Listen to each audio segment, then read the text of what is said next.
বর্তমান সময়ের ইন্টারনেট দুনিয়া কাঁপানো সেই ভাইরাল স্যান্ডা আসলে কি, যার পিছনে গড়ে উঠেছে লাখ লাখ টাকার ব্যবসা। যে স্যান্ডাকে অনেকে মনে করছে পুরুষের শারীরিক শক্তি বাড়ানোর এক আজব জাদুকরী প্রাণী, তাহলে এর পিছনের আসল রহস্যটাই কি?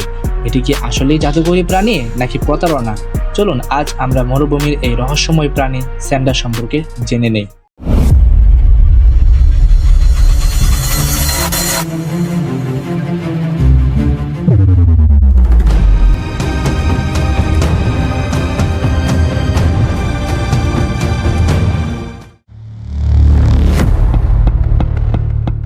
স্যান্ডা হলো এক ধরনের ওরোমাস্টিক্স লিজার্ড।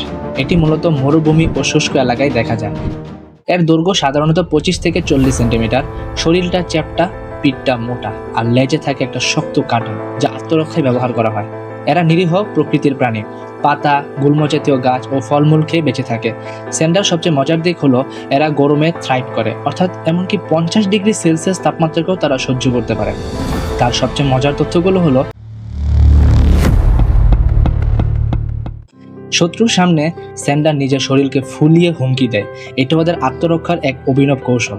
এদের লেজের কাঁটা এত শক্তিশালী যে শত্রুকে দূরে ঠেলে দিতে পারে। কিছু প্রজাতির আংশিক রং পরিবর্তন করতে পারে। পরিবেশ, তাপমাত্রা ও মানসিক অবস্থার উপর ভিত্তি করে তারা নিজেদের রং পরিবর্তন করে। শীতকালে এদের ব্রুমেশন হয়, যা অনেকটা শীতনিদ্রার মতো, অর্থাৎ তারা শীতকালে ঘুমিয়ে পড়ে। বর্তমান সময়ে গ্রামীণ এলাকায় এখনো অনেকে বিশ্বাস করেন যে স্যান্ডার তেল বা মাংস খেলে পুরুষত্ব ও অথবা শারীরিক শক্তি বেড়ে যায়। এটা ভুল বিশ্বাস। এই ভুল বিশ্বাস থেকেই স্যান্ডা এখন অবৈধ শিকার ও পাচারের শিকার হচ্ছে। কিন্তু বিজ্ঞান কি বলে?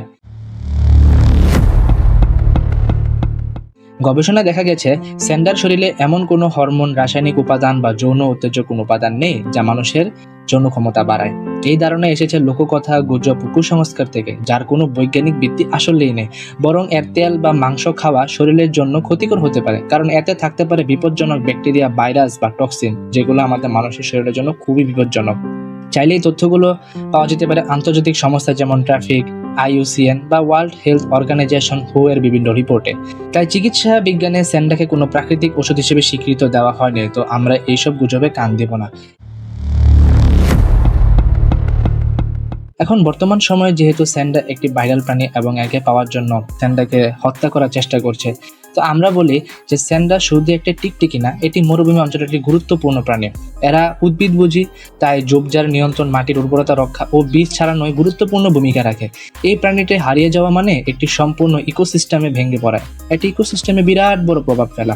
আমাদের উচিত যে স্যান্ডা যেহেতু বিপন্ন প্রজাতি তালিকায় উঠে এসেছে, বাংলাদেশ সহ অনেক দেশে স্যান্ডা ধরা, বিক্রি করা এবং হত্যা করা একটি আইনগত দণ্ডনীয় অপরাধ।